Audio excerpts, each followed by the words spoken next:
Ya, oke, jadi yang masih pegang HP, mungkin lagi WA-WA-an, mungkin lagi main game di situ. Kalau saudara nggak suka dengar firman, saudara pulang. Karena lebih baik satu orang yang hadir di gereja tapi punya telinga dengar firman daripada 1000 orang ada di gereja tapi burung emprit. Salam kiri kanan, katakan saya bukan burung emprit, bilang. Saya heran kalau ada orang menyembah terus matanya masih mendelik-mendelik gitu, lihat orang menyembah gitu, ngapain lu datang ke gereja? Saya walaupun tutup mata kadang saya ngintip-ngintip gitu ya. Karena sedih kalau lihat jemaat datang ke gereja gak menyembah. Karena kau tidak punya apa-apa kok untuk diberikan sama Tuhan. Saya mau tanya, lu punya uang berapa untuk diberikan sama Tuhan? Ini serius loh. Kita sedang ibadah sebabnya. Ya, ibadah itu menghormati Tuhan. Kadang saya bingung. Ada beberapa ibu-ibu di dalam Instagram atau di WA Story. Mereka sedang beribadah, tapi kok sempat ya masih syuting orang-orang yang menyembah di mimbar. Berarti dia gak menyembah. Salam kiri kanan, katakan itu bukan saya. Ya, jadi ketika saudara nyembah, HP itu masuk di dalam tas gitu. Saudara harus ketemu muka dengan Tuhan di dalam hadirat Tuhan. Karena ketika saudara bilang gini, saya mau datang ke gereja, saudara harus tahu tujuannya apa. Ketika kita datang beribadah, ya tujuan yang pertama adalah membawa persembahan. Thank you God, dari Senin sampai Sabtu saya sudah dijaga. Banyak yang kecelakaan di luar, saya masih selamat. Banyak yang gak bisa makan, gue masih bisa makan. Ya toh? Gue jadi Kristen, Tuhan janji. Dengan mulut percaya, dengan hati percaya, dengan lidah mengaku, diselamatkan. Ya toh, Tuhan janji. Berarti saudara dan saya itu istimewa. Sorga gak perlu bayar. Bilang kiri kanan, sudah dibayar. Ya, sorga itu kita gak perlu bayar. Masih gak tahu kamsia. Sorga itu loh, mulia. Kita gak perlu bayar untuk masuk sorga. Sudah dibayar Yesus di atas kayu salib. Ya toh, dengan sebuah yang disebut pengampunan dosa. Diberikan buat saudara dan saya. Orang-orang yang jujur kalau dilihat secara kasat mata. Tidak layak kita ini. Iya toh. Banyak yang jahat, banyak yang buruk di dalam hidup kita. Tapi kita menyebut diri kita Kristen. Tapi kita nggak tahu Kristen itu apa. Coba tanya anak-anak muda. Kristen itu apa? Dia akan bilang ini, agama. Bahkan ibu-ibu mungkin bapak-bapak saya tanya. Kristen itu apa? Yo agamaku. Saudara beberapa sering ketemu saya kalau saya ada di sini. Minimal 1 tahun 2 kali saya datang ya. Nah saudara, yang namanya Kristen itu bukan agama. Yang di luar sana mau agama A, agama B, agama C silahkan. Tapi Kristen itu artinya pengikut Kristus. Berarti mengikuti ajaran Kristus. Nah ajaran Kristus itu Alkitab, katakan amin. Kalau saudara mau hidup dalam ajaran Kristus, berarti setiap hari harus baca. Salam kiri kanan lagi bilang, itu saya. Ya, dari wajahnya kan kayak kotak-kotak kayak Alkitab. Ya, enggak apa-apa, sedikit ayo disambar gitu sama firman. Karena saudara gini. Saudara jangan bilang begini, saya di daerah dan firman itu enggak usah terlalu kejam lah. Saudara justru di daerah saudara harus tunjukkan bahwa saudara beda. Setuju, katakan amin. Ya, ketika kita ini kan orang misi juga ya, seringkali pergi ke luar-luar pulau gitu kan. Dan ada beberapa orang tanya, misal gini ya, ibu masih mau ke daerah gitu ya, yang nggak ada kamar mandi, nggak ada tempat tidur enak, nggak ada persembahan gitu ya. Saya selalu akan bilang gini, selama kau kasih saya jadwal, agenda saya kosong, saya akan pergi. Karena panggilan saya adalah melayani ladang Tuhan. Karena Tuhan yang kasih hatinya buat saya, titik begitu ya. Nah, tapi ada juga yang berkata seperti ini. Kalau kau mau akan pergi ke desa, ya sudah itu urusanmu ke desa. Tapi nggak punya iman ya lu pergi ke negara-negara untuk pelayanan. Nah, jujur seringkali saya dulu berdoa, Tuhan aku percaya firman berkata, kirim aku ke kota-kota, pulau-pulau, bahkan sampai bangsa-bangsa. Sekarang saya tetap berdoa tapi saya sudah tidak kemaruk kayak dulu gitu ya. Karena dulu saya dengan iman bangsa-bangsa. Mikirnya ke Amerika, ke Australia dan sebagainya begitu ya. Kalau coba sore ditanya gini, pelayanan di mana? Jajak. Iya, ndiku ya kan gitu. Sama kalau ditanya, kemana? LA. Surabaya ada LA loh, Lebarum. Tapi kemana LA? Los Angeles, oh beda ya kan. Kemana? Philadelphia, orang langsung mikirnya Amerika. Ya toh, kemana? Sydney. Nah ini yang saya sebut-sebut, saya udah pernah ke sana gitu ya. Kemana? Sydney. Tapi satu saat ketika saya lagi berdoa, Tuhan, saya percaya bangsa-bangsa akan jadi bagianku. Aku akan kau kirim ke bangsa-bangsa. Tiba-tiba Tuhan tanya gini, lu mau pergi ke bangsa-bangsa ngapain? Ya saya bilang mau jadi berkat. Nah, ini orang Kristen tuh banyak pembohong. Yang ngerti hati kita itu cuma Tuhan. Yang ngerti motivasi kita itu cuma Tuhan. Termasuk ketika kita hari ini duduk di sini. Kita ngapain aja duduk di sini itu Tuhan tahu. Makanya ada kitab Maleaki. Kita Maliaki 3 itu loh. Kalau saudara nanti baca lengkap bukan hanya bicara perpuluhan. Tapi di ayat yang selanjutnya perikop yang lain Tuhan bicara apa? Tuhan akan buat perbedaan antara orang-orang yang mengasihi Tuhan dan menghormati Tuhan. Dengan orang-orang fasik yang tidak menghormati Tuhan. Orang fasik ada di antara orang Kristen. Yaitu ketika dia hidup dengan dosa. Itu orang fasik walaupun pakai salib. Seperti saya sekarang pakai salib ya. Karena saya banyak dikasih orang-orang salib kok nggak dipakai rasanya kok eman ya. Dan Sakno yang ngasih kalau saya ditanya, Bu saya kasih liontin kok nggak dipakai. Ya saya pakai lah saudara ya. Ini bukan gaya-gaya saya Kristen gitu enggak saudara. Kadang malu kalau kelakuannya enggak sama dengan kalung salib yang dia pakai. Iya apa iya? Ayo jawab, kalau enggak jawab saya selesaikan jam 10 malam. Katakan amin. Ya kita mengalir lah, enggak usah tegang. Saya kalau enggak ngomongnya keras, suara saya sudah hampir habis ya. Jadi saya mesti keluarin tenaga dikit ya. Nah, akhirnya Tuhan tanya, lu mau ke bangsa-bangsa mau ngapain? Saya bilang pelayanan, jadi berkat. Tuhan bilang pejamkan matamu dan lihat baik-baik. Indonesia dari Sabang sampai Merauke belum habis. Banyak daerah-daerah yang tidak mendengar Injil. Berarti orang Kristen tidak berfungsi. Karena orang Kristen tidak mengerti menginjil. Oh penginjilan itu kan miliknya pendeta. Enggak ada ayatnya.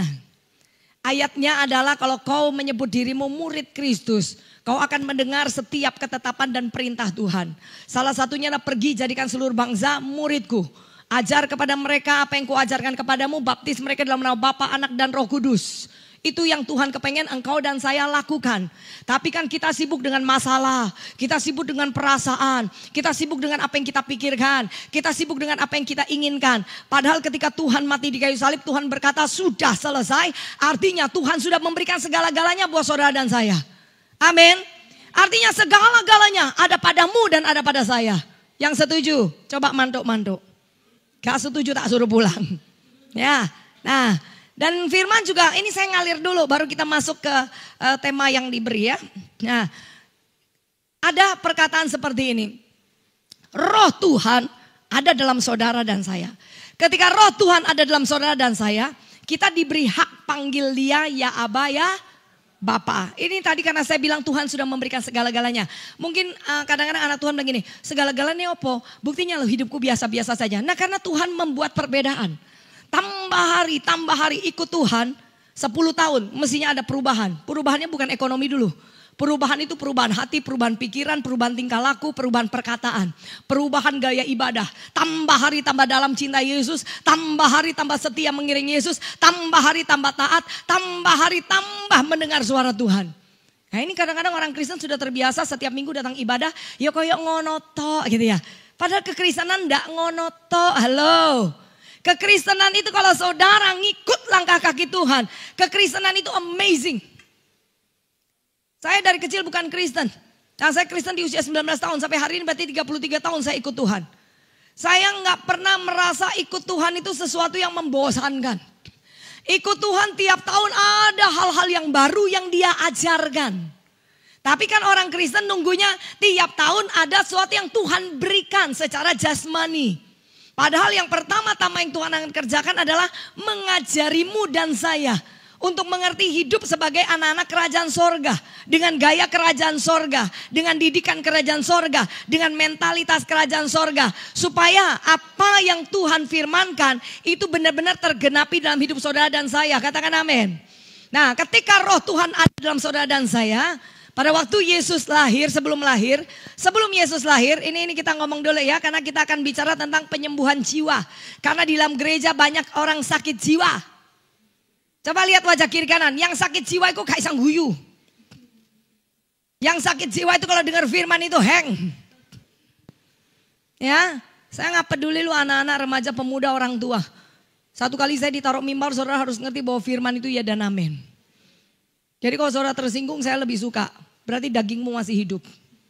Tersinggung wes gitu ya. Supaya firman bisa masuk. Orang tambah gregetan dia akan iling. Ibu itu kemarin ngomong gini kan berarti iling loh. Tapi ibu bencekno gak popo. Yang penting Tuhan gak bencekno. Katakan amin. Ya. Nah ketika Tuhan mau lahir. Ini saya akhirnya narik lagi saudara ya. Ketika Tuhan mau lahir belum lahir. Ada nubuatan kepada Maria. Yang kemudian difirmankan begini, anak darah ini akan punya anak laki-laki, benar ya? Dan beri nama dia Immanuel, di atasnya Yesus, di bawahnya Immanuel. Artinya Tuhan beserta kita, menyertaimu, ya kan? Allah menyertaimu, Immanuel. Nah, di Desember kemarin ketika saya baca terus begitu, ketika ada tema diberikan buat saya tentang Immanuel, akhirnya Tuhan sambungkan ke kondisi ketika Tuhan belum lahir. Perhatikan, Tuhan sudah beri janji dia akan menyertaimu dan menyertai saya. Setuju? Boya amin ngono lho, wah. Kok kayak peti SKB? Ya, nah Tuhan sudah janji akan menyertaimu dan menyertai saya, menyertai kita. Dalam satu perjalanan kemudian Yesus lahir. Dari belum lahir udah diberi janji menyertai kita. Tapi cuma sampai di situ ngomongnya. Kemudian Yesus lahir dan dia bertumbuh menjadi besar sampai akhir ngelewatin perjalanan salib. Nah, akhirnya dia mati di kayu salib. Pada hari ketiga dia bangkit. Kemudian 40 hari dia datang menemui murid-muridnya. Tuhan gak nganggur loh ketemu murid-muridnya. Tuhan menjumpai murid-muridnya karena belum selesai mengajar mereka dan menaruh pesan. Belum selesai. Jadi Tuhan itu kepengen murid-murid ngerti gitu loh. Apa yang dia pikir, apa yang dia ingin beri, apa yang harus diajarkan kepada murid-murid dan murid-murid melakukan firman. 40 hari kemudian kita tahu kisahnya, ceritanya. Jangan bilang ini dongeng. Ini kejadian yang pernah terjadi. Akhirnya yang namanya Tuhan Yesus harus kembali ke sorga. Betul ya? Dia harus kembali ke tempatnya yang mulia, tempatnya yang sebenarnya. Dan sebelum dia kembali di dalam Matius 28 ayat 20. Kalau yang tadi Matius 1 ayat 23. Matius 28 ayat 20 berkata seperti ini. Itu sambung dari yang tadi saya bilang. Ajarilah mereka dengan segala apa yang kuajarkan kepadamu. Di atas itu amanat agungnya. Pergi jadikan seluruh bangsa muridku. Tapi kemudian di bawahnya Tuhan kasih begini. Dan ketahuilah aku menyertai kamu senantiasa sampai kepada... Waktu dia mau lahir, dia bilang aku menyertaimu. Waktu dia mau meninggalkan murid-muridnya, dia mau naik ke sorga, dia masih kasih janji yang sama. Berarti sampai hari ini Allah ada di mana? Dia menyertaimu dan saya. Walaupun dia bilang aku naik ke sorga. Tapi ketika dia bilang aku menyertaimu sampai akhir. Berarti dia tidak menyertaimu cuma satu hari, satu hari. Tiap hari sampai kita tutup mata. Coba simpan ini dulu. Berarti kalau ada orang Kristen bilang begini, Tuhan mengapa kau meninggalkanku, ini goblok namanya. Tuhan tidak pernah meninggalkan kita. Berarti setiap hari Tuhan ada bersama dengan kita. Nah, ketika Tuhan ada bersama dengan kita makan, kita tidur, Tuhan ada di mana? Ya ada di sana, benar gak sih? Nah, ketika kita berbuat dosa, Tuhan ada di mana? Ya ada di situ. Ketika kau sakit hati, kau terluka, Tuhan ada di mana? Ketika kau ditempeling orang, Tuhan ada di mana?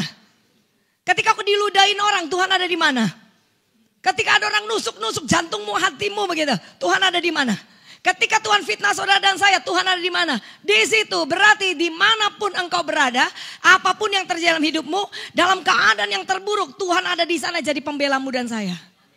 Katakan amin. Ya. Dan ketika dia bilang aku akan menyertaimu, dia nggak cuma kasih janji. Dan dia bilang aku akan datang kembali. Nah, kita nunggu dia datang untuk kedua kalinya. Padahal yang dia janjikan kepada murid-murid, aku akan datang kembali sebagai satu pribadi yang lain. Namanya Roh Kudus. Nah, ketika Roh Kudus datang, dia bukan bergentayangan di dalam gereja. Dia tinggal bersamamu dan saya. Karena dia menyertai. Jadi Roh Kudus itu bukan di luar kita loh. Roh Kudus bersama dengan kita. Makanya orang Kristen harus powerful. Katakan amin. Orang Kristen harus bisa berkata tidak sama dosa, menaklukkan keadaan, menerobos setiap tembok. Saya bingung kalau orang Kristen sudah 5.000 tahun ikut Tuhan, wajahnya kayak Scooby-Doo. Letih lesu beban berat. Sudah gitu gak bisa tertawa, gak bisa senyum. Kenapa? Banyak rasa sakit, pahit, kepahitan gitu ya. Loh kapan sembuhnya terus sudah 5.000 tahun jadi Kristen. Terus datang ke gereja gak pernah dengar firman tentang pengampunan. Emang cuman hari ini? Emang jadi Kristen dari kecil di sekolah minggu gak pernah diajarin pengampunan. Gak pernah diajarkan yang namanya Daud ngelawan Goliat. Gak pernah diajarkan tembok Yeriko runtuh karena ada namanya Yosua untuk mendobrak dengan sebuah ketaatan. Gak pernah dengar cerita-cerita Alkitab. Gak pernah dengar firman Tuhan berkata ampunilah barang seorang yang bersalah kepadamu. Supaya Bapamu di surga juga mengampunimu. Katakan amin. Ya, kadang kita ngerti itu, oh aku tahu kok itu. Tapi sering lupa, kenapa? Karena gak pernah serius ibadah. Dan tiap hari gak suka baca Alkitab. Kalau orang Kristen tiap hari baca Alkitab, saya mau jamin di atas kebenaran firman, nggak ada orang Kristen kalah. Nggak ada orang Kristen masih hidup dalam dosa. Nggak ada orang Kristen masih hidup dengan sakit hati. Nggak ada orang Kristen hidup itu, apalagi anak-anak muda kalau pacaran pakai bahasa roh. Oh raba, mana-mana diraba sana sini kuraba semua. Anak muda yang masih pacaran. Kau pikir minta ampun Tuhan karena aku tidak kudus, tapi tetap berbuat dosa, mati dalam dosa, nggak masuk surga sekalipun kamu Kristen. Itu sudah tertulis loh di Alkitab. Ya toh? Nah ketika roh Tuhan ada dalam saudara dan saya, dia beri hak untuk kita panggil dia ya Aba ya Bapa. Kalau saya berdoa saya selalu panggil dia Bapa. Bapa Valen, Bapa ini anakmu. Saya lebih suka itu daripada Tuhan ini hambamu. Saya pernah ada di tahap ketika saya berdoa, Tuhan ajarkan saya sebagai hamba. Itu ketika anak saya meninggal, suami saya bangkrut, saya sakit 7 tahun. Di tahap 7 tahun itu setiap kali saya berdoa saya tidak bisa sering panggil dia Bapa. Saya panggil dia Tuhan, hambamu ini Tuhan. Ternyata saya diajarkan ketaatan.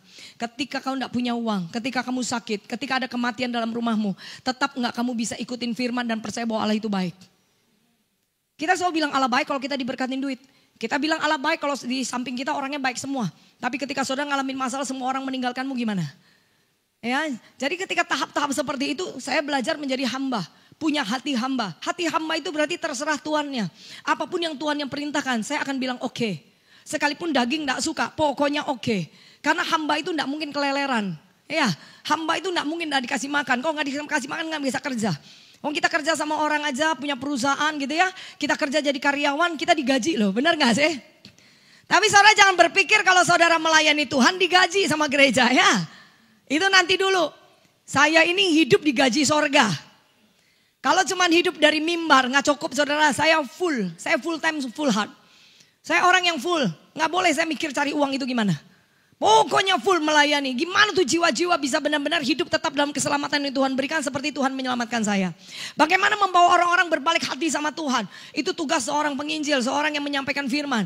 Bukan cuma dia ada di mimbar seperti pragawati dan pragawan bingung dengan apa yang dia pakai, tapi nggak ada sama sekali beban untuk jiwa-jiwa. Itu bukan pelayanan namanya.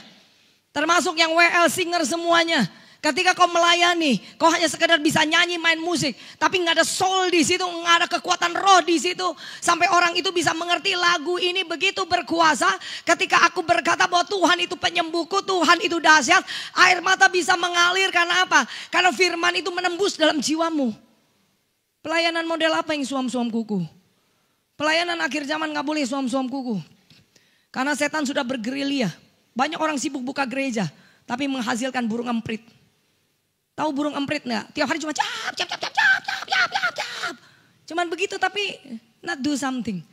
Dia nggak lakukan apa-apa, tidak menghasilkan apa-apa, tidak berbuat apa-apa dan tidak menjadi apa-apa.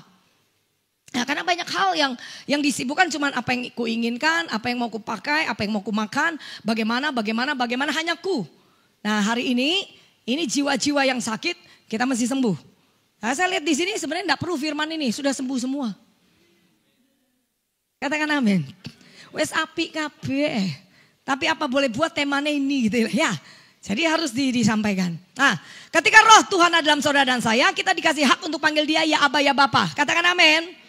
Jadi kalau saudara berdoa panggil dia ya Aba ya Bapa. Kalau kau merasa ditinggalkan, tidak ada satu orang pun yang peluk kamu, nggak ada yang sayang padamu, kau tinggal panggil dia ya Bapa. Nikmati, rasakan, hidup di dalam kasihnya. Orang Kristen itu bodoh kalau tidak mau merasakan kasih Tuhan. Tiap hari kasih Tuhan itu bersama dengan kita. Nikmati, rasakan, tenggelam di dalamnya. Kita ini akhirnya punya agama. Sementara saya tidak mau punya agama. Saya mau hidup bersama dengan Yesus, berarti saya punya Yesus satu pribadi yang selalu berjalan bersama dengan saya. Karena kebenaran itu ya dan amin. Ketika Tuhan berjalan bersama dengan saudara dan saya, melewati lautan api gak bisa bakar engkau. Kau lewatin lautan luas, gak bisa berenang pun Tuhan bisa buat engkau jalan di atas air. Ini yang namanya kuasa mujizat. Nggak ada lagi orang Kristen akan mengeluh, nggak ada lagi orang Kristen minta-minta, nggak ada lagi orang Kristen ini saling menyakiti, nggak ada lagi orang Kristen gampang tersinggung, nggak ada lagi orang Kristen yang suka ribut dan bertengkar. Kalau kuasa itu ada dalam mudan saya, kemana kita pergi? Kita bukan buat masalah, tapi kita berdampak dan jadi berkat. Bisa nangkap nggak khususnya anak-anak muda? Katakan amin. Ya, anak-anak muda sekarang itu disuruh lari nggak bisa. Mereka terpaku dengan HP. Bahkan yang sudah tua goblok gitu. Tiap hari lihat HP. Sudah lihat HP gadget yang dibuka cuman Instagram, Delo Wedo Ayu, drama Korea, lihat orang ganteng. Ya, sudah gitu TikTok sih enggak perlu. Makanya banyak anak-anak laki-laki begini-begini tak pantatnya. Enggak bisa apa-apa, cuma goyang pantat aja gitu. Jangan izinkan anak-anakmu menari seperti itu, khususnya anak laki. Itu roh. Lihat banyak anak-anak sudah jadi banci. Karena LGBT sudah masuk. Ya, itu namanya roh Isabel. Roh yang tidak ada jenis kelamin. Laki ya gak laki, perempuan ya gak perempuan. Ya apa iya? Tapi di sini saya lihat normal semua, masih normal ya. Anak muda masih normal ya. Nyo masih normal. Kamu nyo apa bapak? Oh sudah bapak, oke bapak. Wajahnya masih sinyo ya. Masih normal kan? Oke, masih normal ya. Nah jangan sampai enggak normal ya. Nah LGBT kan gitu ya. Nah ini ketika kita memanggil dia ya Aba ya Bapa, firman berkata engkau adalah ahli waris kerajaan sorga. Nah biasanya gereja kalau bilang ahli waris kerajaan sorga, kita langsung mikir, oh berarti kita yang punya sorga, nunggu mati. Oh suwi. Saya lihat dari wajahnya semua akan hidup 1000 tahun lagi, halo. Katakan amin. Ya berarti kan tidak ada sakit penyakit yang akan datang kepadamu ya dah. Pokoknya amin aja ngono loh, gak usah bengong toh. Kenapa enggak pernah lihat pendeta cantik dah? Repot ya. Nah ya saudara ya. Kita ahli waris kerajaan sorga. Berarti apa saja yang Bapak punya, itu punyamu dan punya saya. Kalau itu ada padamu dan saya, berarti kita bisa membebaskan diri dari segala tipu daya setan. Nah salah satu yang namanya racun setan, itu adalah sakit hati, kepahitan, kecewa. Itu salah satu racun setan. Coba bilang racun setan. Racun setan kalau sudah masuk dalam hati saudara, dia akan menggerogoti. Dia akan membawa yang namanya sakit penyakit. Dia akan membawa kelemahan tubuh, kelemahan jiwa. Makanya di hari-hari ini banyak anak muda bunuh diri. Kenapa? Mereka Kristen tapi bunuh diri. Ya orang ada yang bilang begini, iya karena dibully, karena begini, karena begini. Kita gak bisa salahkan apapun. Tapi ini tipu daya setan. Dia sedang merebut yang namanya jiwa-jiwa.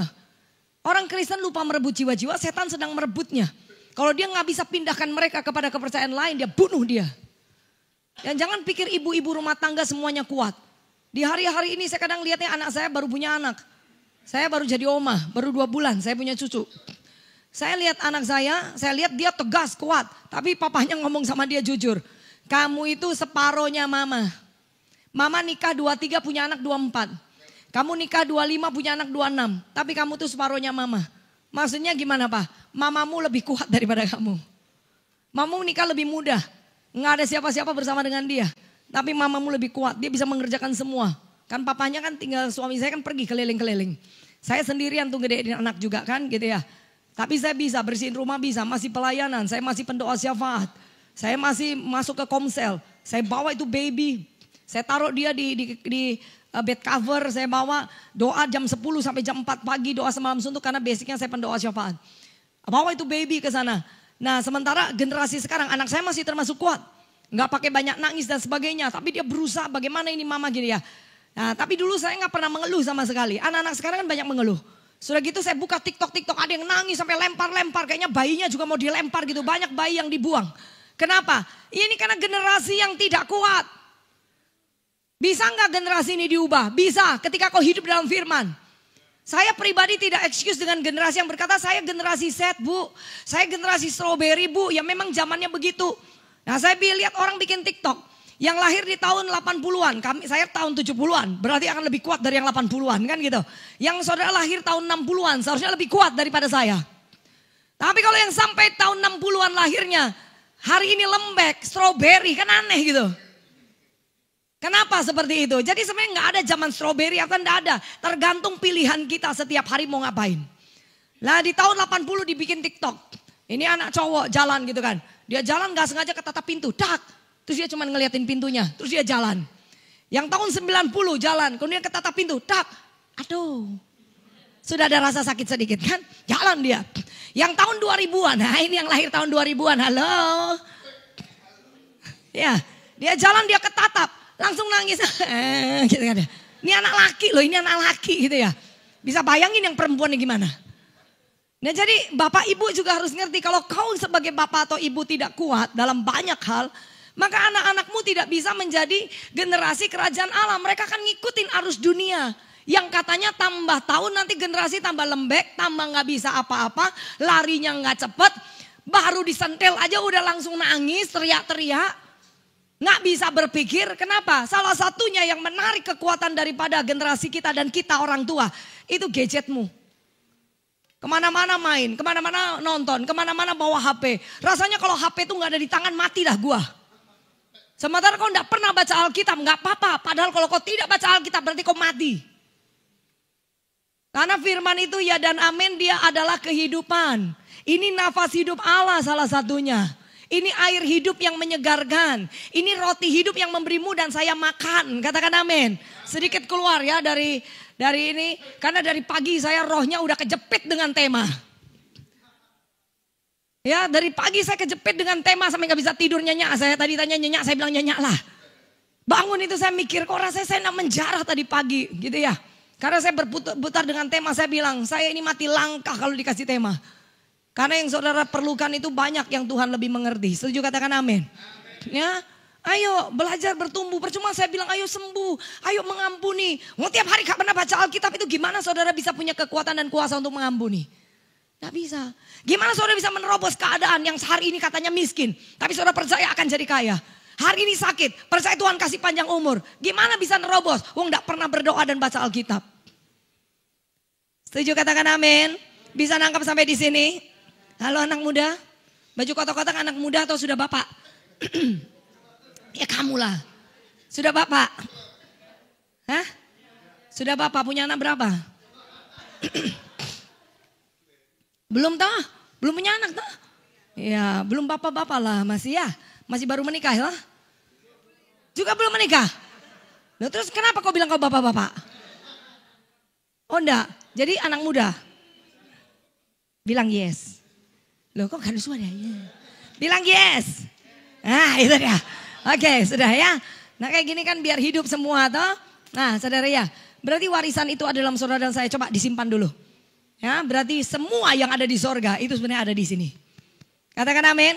Nah artinya firman ini akan masuk. Kita mulai. Cepet toh, saya juga mau makan malam kok. Padahal saya udah ngomong sama suami saya, enggak usah makan malam ya.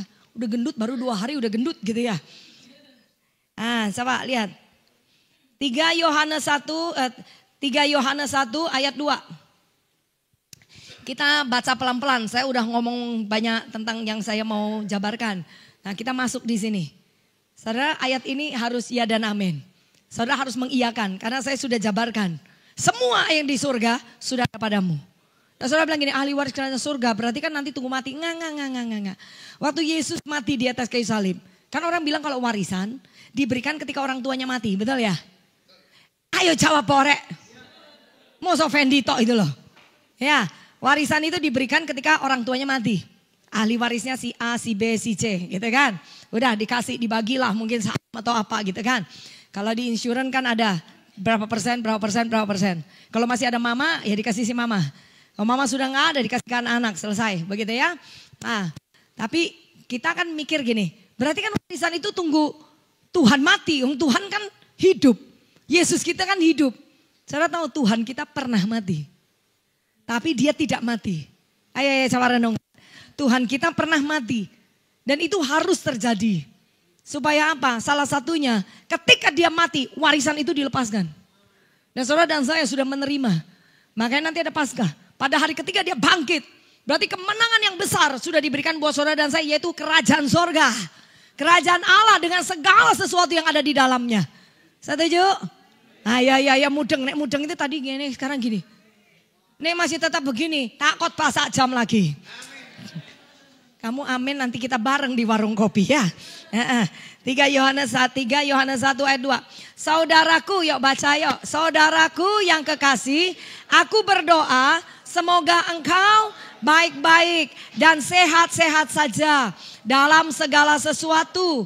Sama seperti jiwamu baik-baik saja. Ayo semua coba praktek ya. Pegang dadanya. Bilang, hai jiwaku. Kamu baik-baik saja. Bilang lagi, hai jiwaku. Coba dilihat, kamu enggak sakit jiwa kan? Ya. Ya, di sini jiwa. Jiwa ya, manusia itu roh, jiwa, tubuh. Roh itu R-nya huruf manusia, roh manusia, R huruf kecil. Kalau kita baca di Alkitab, R huruf kecil itu rohnya manusia. R huruf besar kalau kau dapatkan di Alkitab itu Roh Kudus. Nah, R huruf kecil kalau cuma R-nya kecil saja, itu rohnya manusia, tidak akan pernah bisa istilahnya menjadi sesuatu yang menghasilkan hal-hal spektakuler. Tapi ketika roh Tuhan ada di dalam saudara dan saya, di 1 Korintus 3 ayat 16, tinggal dalam saudara dan saya, karena kita baitnya Allah, rumahnya Tuhan. Dia ada bersama dengan kita, roh yang kecil dikuasai roh yang besar. Yaitu Roh Kudus, berarti Roh Kudus menguasai saudara dan saya. Nah, di dalam kekuatan roh ini, disitulah saudara punya kemampuan untuk bisa mendobrak, mengalahkan dan meratakan gunung-gunung yang tinggi. Termasuk bisa mengalahkan sakit hati, kepahitan yang disebut racun setan itu. Kau bisa berkata tidak, sekalipun orang ingin menyakitimu, kau tidak excuse dengan itu dan kau akan berkata begini, tidak akan pernah kuizinkan racun-racun itu meracuni hatiku. Orang Kristen mesti berdoa seperti gini modelnya. Bukan cuma minta terus gitu ya. Karena racun setan itu yang menghalangi berkatmu turun. Ketika hati seseorang itu masih ada kebusukan, ada ulat di sana. Ya, ada yang namanya tangan yang berdarah berarti masih punya musuh. Maka Yesaya 59 ayat 1 berlaku. Mata Tuhan tangan Tuhan tidak terlalu apa ya. Saya 59 ayat 1 sudah hang saya. 59 ayat 1. Bantu saya kita baca, nanti saya salah. Ayo. 59 ayat 1, Yesaya 59 ayat 1.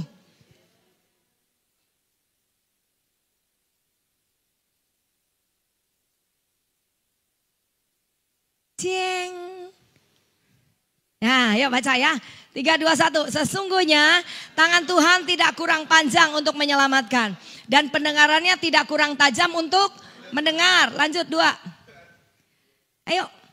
Tetapi yang merupakan pemisah antara kamu dan Allahmu ialah segala kejahatanmu. Dan yang membuat dia menyembunyikan diri terhadap kamu sehingga ia tidak mendengar ialah segala dosamu. Naik kita lihat. Sebab tanganmu cemar oleh darah dan jarimu oleh kejahatan. Mulutmu mengucapkan dusta, lidahmu menyebut-nyebut kecurangan. Tanganmu cemar, penuh dengan darah. Ini bicara tentang membunuh. Namanya membunuh berarti punya musuh. Bukan membunuh secara jasmani. Jadi kalau ada musuh di dalam hati saudara, doamu terhalang. Sampai plafon turun balik. Makanya banyak orang Kristen doanya begitu-begitu saja, tidak menghasilkan kuasa dan tidak menghasilkan mujizat. Dan ada orang bilang begini, kan setiap doa dijawab Tuhan. Ini loh doa orang berdosa nggak dijawab Tuhan. Hanya doa orang benar yang dijawab Tuhan. Tapi pun kadang-kadang Tuhan menjawab seperti apa yang dia mau, bukan yang kita mau. Saya berdoa minta mercy. Ini kayaknya besok saya perlu ajarkan ini. Nah tadi Pak lagi nyinggung mercy. Dulu saya kemaruk dengan yang namanya brand mobil. Ya, saya pikir dari orang miskin kecil ketika kita menikah Tuhan buat mujizat, suami saya bisa beli Panther, bisa beli pickup karena dagang usaha. Tiba-tiba dalam waktu 2-3 tahun hancur habis semua mobil terjual habis bersih. Bahkan yang namanya kontrakan sudah nggak bisa, barang habis, rumah juga habis. Habis bersih. Nah ketika awal mobil hilang, saya sudah dibawa Tuhan untuk berkhotbah. Tapi baru di tempat yang kecil-kecil dan beberapa perusahaan. Saya ingat sekali, saya khotbah di pabrik elah tulip. Malu saya kalau ingat itu hari ini saudara ya. Saya waktu itu sudah nggak punya mobil yang bagus, tinggal yang namanya pickup gerobak di belakang. Jadi kalau kita naik itu bunyinya gerodak. Nah kita pergi ke perusahaan yang cukup besar sementara mereka orang-orang yang rendah hati tapi mereka cinta Tuhan. Orang itu punya pabrik tapi cinta Tuhan. Kita kadang gak punya apa-apa. Gua ya. Gak punya apa-apa sama Tuhan, gua ya. Itu loh orang punya pabrik cinta Tuhan turun-temurun. Bahkan bisa menjadi pendana untuk beberapa tempat doa di Surabaya. Karena mereka tahu bahwa dengan doa kamu baru bisa hidup di dalam janjinya Tuhan. Nah waktu saya ke sana saya enggak ngerti mereka orang cinta Tuhan. Saya anggap pabrik biasa gitu ya. Saya khotbah, kali ini Tuhan izinkan saya masuk proses. Mobil saya hilang, Panther saya hilang, tapi saya percaya Tuhan mau ganti BMW. Gak diundang mana aku. Pendeta kok cek sombong. Panther hilang ganti BMW. Siapa kowe kan gitu ya. Ya gitu. Akhirnya saya pulang, percaya diri. Pasti nanti dikasih mobil yang lebih baik. Kan namanya iman. Orang punya iman rodo gendeng ya kan gitu. Dikasih yang lebih baik. Pulang saya berdoa, aku percaya. BMW Tuhan. Saudara tahu mobil saya hilang itu gara-gara satu hal. Makanya enggak boleh, hati itu cemar enggak boleh saudara ya. Saya kalau lihat mobil Atos, saudara pernah lihat mobil Atos? Atos cilik kotak itu. Modelnya kayak kecoa sih. Jadi saya mau naik mobil Panther gaya, ini orang miskin baru punya. Makanya orang miskin baru punya kalau karakternya nggak bagus, hatinya masih sakit jiwa, yang ini ki modelnya. Kemana-mana menilai orang lain, kemana-mana merasa dirinya paling benar, paling hebat gitu ya. Itu bahaya, itu orang sakit jiwa, katakan amin. Jalanlah kita. Jadi ada mobil Atos lewat, saya ngomong ke suami saya. Mobil kok kayak kecoa. Saya sudah khotbah, baru-baru diangkat Tuhan jadi pendeta, istilah gitu ya. Saya bilang mobil kok kayak kecoa. Suami saya bilang gini, sing mana iku loh. Lo kan nek dikei mau, gak gelem aku. Nek kena angin, kuwalek, hepek saya gitu. Bayangin, ndak ada yang tahu, saya cuma ngobrol sama suami saya. Mata Tuhan tidak pernah tidur toh. Telinga Tuhan tidak kurang tajam untuk mendengarkan. Yang saya ngomongin nyampe loh di Tuhan. Ketika Tuhan izinkan habis semua, saya berdoa, Tuhan aku percaya. Panther hilang, Tuhan ganti BMW. Tunggu setahun, 2 tahun, 3 tahun, bukan tambah ganti. Sapi kepe hilang. Serius. Tambah hari, dari punya iman BMW. Capek saudara rupanya. Karena uang pun tidak ada, tabungan pun tidak ada, utang banyak di luar karena utang dagang. Ini bagaimana akhirnya saya turunkan iman saya sedikit. Nah kadang tidak bisa lu paksa Tuhan. Tuhan mengajari. Karena orang sakit jiwa itu harus sembuh. Orang sakit jiwa itu punya ciri, tadi pagi saya udah ngomong ya. Ada 3 yang saya sebut, tapi yang keempat itu salah satunya. Adalah suka pamer. Suka menonjolkan diri, ini loh gue, itu orang sakit jiwa. Nggak perlu pamer. Kalau ada sesuatu di dalammu itu berharga dan punya harga. Nggak usah dipamer, dia akan keluar dan Tuhan akan promosi. Makanya yang dia harus sembuhkan itu jiwanya dulu. Nggak usah sok-sok dilihat orang. Kadang kita berusaha dilihat orang, kalau Tuhan nggak mau, orang-orang semua nggak tahu saudara ada di sana. Iya Pak iya. Tapi sekalipun saudara dijajak, kalau Tuhan mau buka pintu sampai ke luar negeri, mau sampai ke yang namanya Papua, Timika, ada pekerjaan yang bagus di sana. Mata orang-orang di sana bisa melihat saudara yang ada di sini. Karena Tuhan yang buka. Setuju katakan amin. Saya doa dari BMW. Akhirnya turun, Tuhan kijang gak popo. Toyota wes kijang gak popo. Kan dulu kijang rame loh ya. Kijang Toyota gak apa-apa. Bertahun-tahun lagi, lama saudara. Gak ada, karena saya kemana-mana naik sepeda motor. Pelayanan naik sepeda motor ya kan. Makanya jadinya modelnya kayak begini. Pendeta perempuan kok naik sepeda motor. Lama-lama jadi funky man. Nggak usah kemenyek pakai mobil gitu kan. Terus saya turunin lagi akhirnya. Tuhan, atos wis gak apa-apa, atos. Tuhan tertawa, malaikat tertawa. Akhirnya ngerti dia. Ngejek orang yang punya atos. Ketika kau nggak punya apa-apa, atos pun baik. Betul kan? Beri tepuk tangan buat Tuhan Yesus.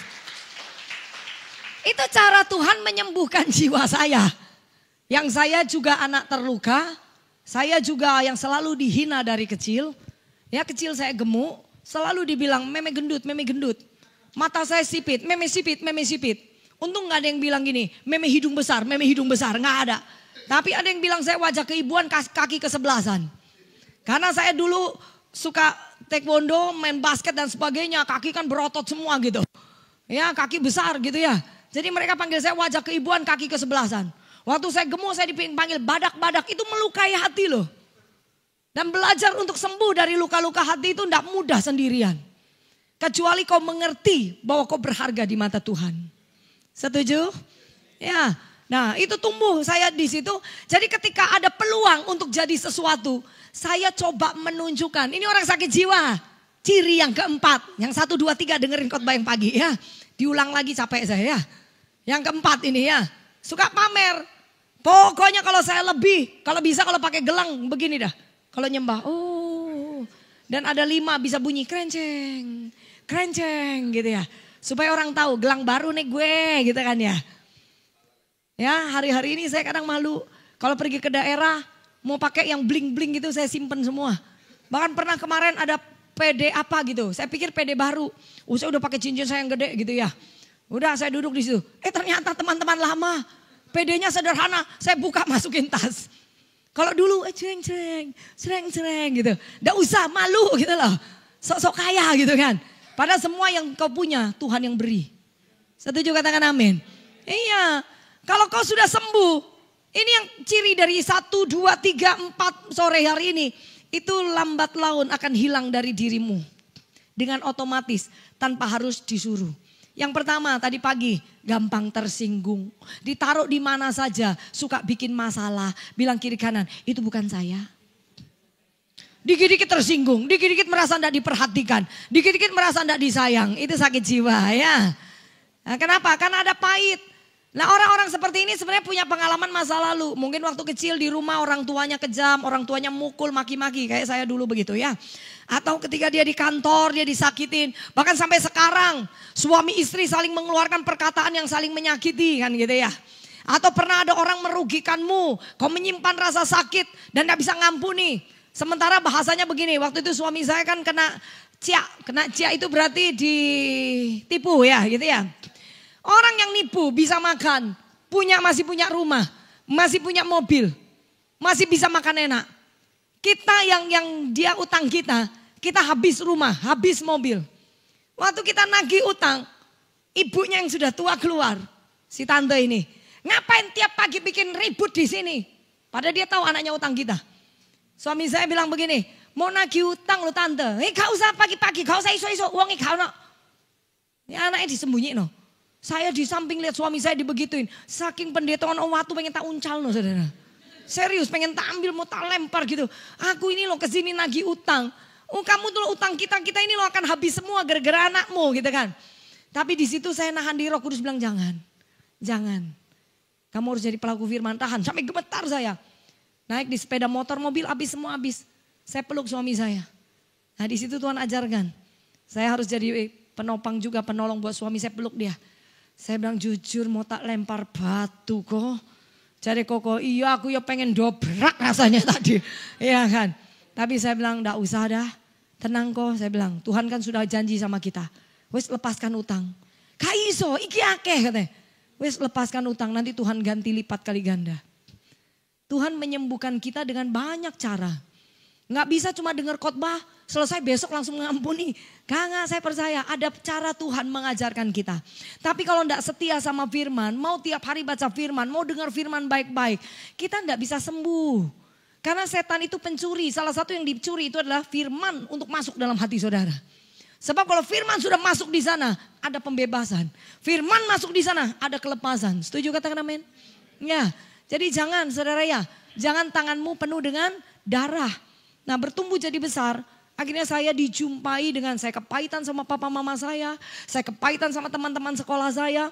Akhirnya ketika saya jadi Kristen, saya diajarkan Tuhan yang pertama kali adalah harus ngampuni papa mama saya. Suara Tuhan yang pertama saya dengar secara di dalam, kalau audible, Tuhan ajarkan saya untuk bertobat. Yang kedua, saya mengampuni papa mama. Yang ketiga, saudara, ketemu dengan level yang lebih tinggi, teman-teman sepelayanan. Halo teman-teman sepelayanan. Bilang halo. Ya. Jangan lihat orang pakai jas, pakai dasi di gereja. Kalau dia sakit jiwa, ya dia suka nusuk kiri kanan itu. Kalau posisinya dia sedikit diambil, ngamuk itu orang sakit jiwa. Kan saudara kadang-kadang pelayanan tidak perlu rebutan posisi. Saudara mau rebut apa? Yang saya tahu begini, kalau kau tidak bisa lakukan apa-apa, Tuhan akan turunkan kamu. Tapi kalau kau bisa lakukan sepakat dengan apa yang Tuhan mau, Tuhan akan angkat kamu. Jadi yang bisa mengangkat dan menurunkan itu tangan Tuhan. Nah makanya hari ini dengar firman supaya jiwamu tidak sakit. Amin. Yang suka bertengkar-bertengkar di dalam pelayanan, bertobat hari ini. Yang suka gesek sini, gesek sana, tusuk sini. Merasa itu posisiku atau sering berkata, aku sudah bayar harga banyak loh. Gereja itu nek gak ono aku gak iso maju. Loh gereja itu tidak butuh saudara yang pelayanan. Gereja itu butuh kehadiran Yesus. Kalau Tuhan ditinggikan di sini, gereja akan maju. Makanya nyembah sing bener. Maaf ya, jangan tersinggung. Saudara mau masukkan ke media sosial bagaimanapun. Selama Tuhan tidak ditinggikan, gereja tidak bisa jadi besar. Tapi kalau saudara tinggikan nama Tuhan, Tuhan yang akan buat besar. Saudara maaf saya. Ini hikmat yang saya dapat buat saya sendiri. Saudara mau coba tampilkan diri. Kalau Tuhan tidak mau angkat hidupmu. Saudara pernah lihat orang bikin konten dan sebagainya. Penontonnya cuma 46, 50. Tapi ada yang langsung 15 ribu, 50 ribu. Bedanya di mana? Ya ada satu hamba Tuhan. Katanya setiap bulan konten dia punya doa pagi. Itu bisa menghasilkan uang 1 miliar. Kemudian ada teman-teman saya termasuk anak saya. Mama sih dari dulu nggak mau bikin konten. Saya bilang nggak bisa. Karena dia bikin konten itu Tuhan yang suruh. Kalau Tuhan tidak suruh, nggak akan dia dapat 1 miliar.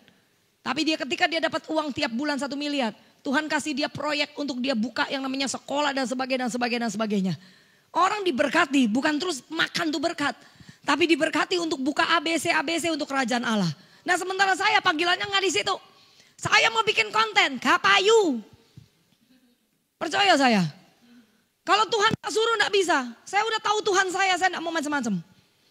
Ya, saya kerjakan apa yang jadi bagian saya. Toh hari ini juga di YouTube kalau orang buka Valentina Irawan kan yoake. Terus dia bilang, Bu, enggak ada lagi ya di YouTube. Saya bilang, saya tidak pernah masukkan diri saya ke YouTube. Itu dulu orang-orang bikin, sekarang gereja sudah streaming semua. Jadi cari aja di situ. Saya enggak pernah buat, saya bilang gitu. Toh akhirnya orang kadang-kadang WA saya, cari yang namanya nomor telepon saya. Ibu terima kasih ya khotbah ini memberkati saya. Ibu tadi di gereja ini ya, Ibu memberkati saya. Sudah cukup buat saya. Dan selesainya ngapain? Pulang ke rumah. Supaya enggak apa? Terkontaminasi dan sakit jiwa. Bilang kiri kanan, ojo sakit jiwa. Karena orang yang luka sudah sembuh, bisa enggak? Tabiat yang lama kembali. Kalau coba-coba bermain di area yang sama. Bisa. Lah orang yang sakit jiwa yang keempat kan cirinya suka pamer. Suka angkat diri. Loh saya tahu itu ada di dalam orang terluka dan saya sudah pernah terluka. Walaupun saya sudah sembuh, saya tidak mau karena saya tahu itu akan masuk di dalam daging. Dan dia tidak akan bisa membuat kita sembuh. Ketika kita mulai angkat diri, sebenarnya kita akhirnya masuk ke golongan orang gila. Bilang sama kiri kanan, orang gila. Iya, ayo percayalah jemaat. Kalau kau punya banyak unek-unek, banyak pergumulan, yang bisa membebaskanmu dan saya itu cuma Tuhan. Tapi taat sama firman. Ya, kita buka di sini. Akibat dari orang yang jiwanya tidak mau sembuh. Nanti yang tentang pengampunan pagi aja ya. Nggak usah saya singgung ya. Waktu kita sudah lewat banget ya. Coba, akibat. Saudara pernah dengar Ahitofel? Yang pernah angkat tangan? Yang enggak pernah? Bilang sama kiri kanan. Sopo iku? Enggak apa-apa ya. Karena Ahitofel memang jarang disebutkan ya. 2 Samuel 16 ayat 21. Lalu jawab Ahitofel kepada Absalom. Ahitofel ini penasehatnya Daud. Tapi dia memberikan saran kepada Absalom. Untuk berkhianat sama bapaknya dan mempermalukan Daud di depan umum. Kenapa coba? Karena Ahitofel itu engkongnya Betseba. Betseba istrinya Uriah. Yang suaminya, pasti gak ngerti kabeh ki arek enom iki yo. Gak tahu cerita. Baju kotak-kotak kamu ngerti gak ceritane? Gak ngerti ya, gak apa-apa, engkau baca Alkitab ya. Tos dulu dari jauh. Dia bingung, sopo iku Ahitofel. Nanti punya anak kasih nama Ahitofel. Ya, eye catching dia di sini ya. Nah, tuh yang namanya Ahitofel itu kakeknya Betseba. Dia nyimpan dendam sama Daud. Daud tidak pernah menyakiti dia, tapi Daud menyakiti cucunya dan cucu mantu. Cucu mantunya ditaruh di depan medan perang, mati. Supaya cucunya ini Betseba bisa jadi istrinya dia. Ternyata Ahitofel menyimpan rasa sakit hati. Padahal Ahitofel itu penasehatnya Daud. Namanya penasehat pasti pintar. Pasti penuh dengan hikmat. Tapi lihat nanti matinya seperti apa. Ketika dia tidak bisa mengampuni. Ketika dia tidak bisa melepaskan kesalahan orang lain. Yang pertama, orang itu akan berbuat jahat. Dia punya inisiatif yang jahat untuk menghancurkan orang itu. Itu orang yang tidak bisa mengampuni. Tiap ketemu kepengen menghancurkan. Atau kalau orang itu kena musibah, dia langsung gini, yes, hukum tabur tuai. Padahal orang Kristen tidak boleh ya toh, membalas yang jahat dengan yang, kalau bisa kau berdoa bagi musuhmu, ada itu di Injil Matius ya. Hampirilah gundik-gundik ayahmu, karena banyak istrinya si Daud ya. yang ditinggalkannya untuk menunggu istana. Apabila seluruh Israel mendengar bahwa engkau telah membuat dirimu dibenci oleh ayahmu, maka segala orang yang menyertai engkau akan dikuatkan hatinya. 22. Ayo, maka dibentangkanlah kemah bagi Absalom di atas sotoh, dan Absalom menghampiri gundik-gundik ayahnya di depan mata seluruh Israel. Ayat 23, perhatikan siapa yang namanya Ahitofel.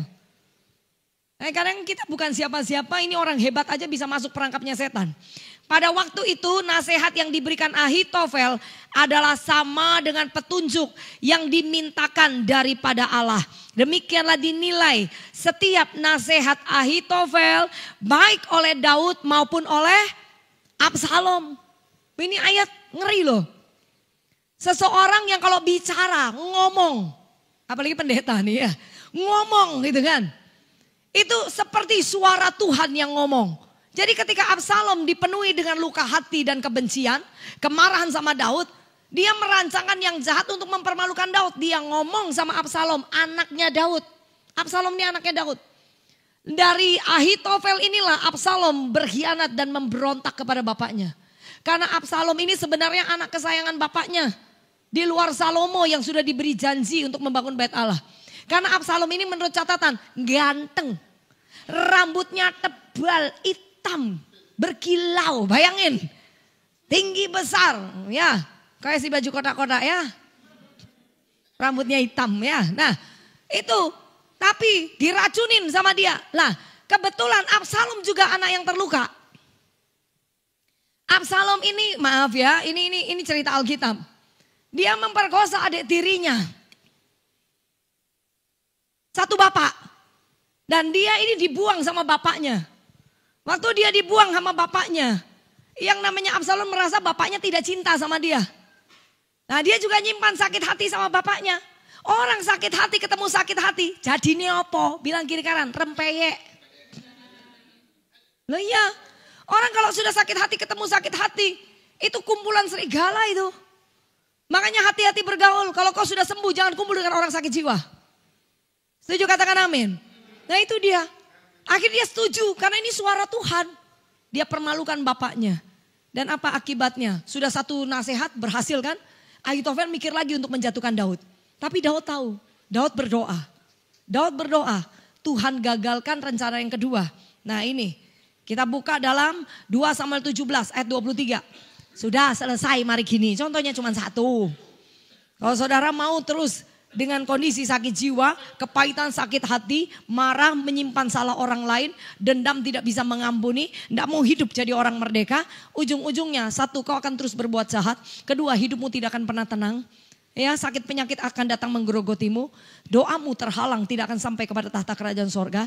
Yang keempat, kau akan dimatikan sama setan. Ini yang terjadi. 2 Samuel 17 ayat yang ke-23. Kita lihat ya. Nah, baca sama-sama yuk. Ketika dilihat Ahitofel bahwa nasihatnya tidak dipedulikan, dipasangnyalah pelana keledainya. Lalu berangkatlah ia ke rumahnya, ke kotanya. Ia mengatur urusan rumah tangganya. Kemudian orang pinter mati gantung diri. Iki hoflok. Katakan amin. Mati akhirnya. Ya ini yang setan kerjakan di akhir zaman. Sepintar apapun, sehebat apapun, pendeta kaliber internasional sekalipun. Kalau hatinya ada luka, enggak mau cepat disembuhkan. Ya, kalau nggak mau cepat beresin hati, minta racun-racun itu dikeluarkan. Minta darah Yesus sucikan. Tiap hari baca firman sebagai kekuatan. Supaya iman hari lepas ke hari bertumbuh. Karena iman timbul dari pendengaran akan. Bagaimana orang Kristen bisa punya iman kalau nggak suka baca Alkitab? Katakan amin. Yang di sebelah sini ngerti, katakan amin. Ya, kalau itu sudah terjadi saudara, kalau sudah bisa lepaskan diri, kematian pun tidak bisa menjamah hidupmu. Iblis bilang mati yo. Saudara kan bilang gini, masih panjang umurku. Iya toh. Tapi sekarang enggak usah iblis ngomong, kita sudah gini, bosan hidup aku. Enggak ada yang sayang sama aku. Enggak ada yang peduli sama aku. Bapakku begini, ibuku begini, mamaku begini, temanku begini, pelayanan juga begini. Nah, itu ada luka di dalamnya.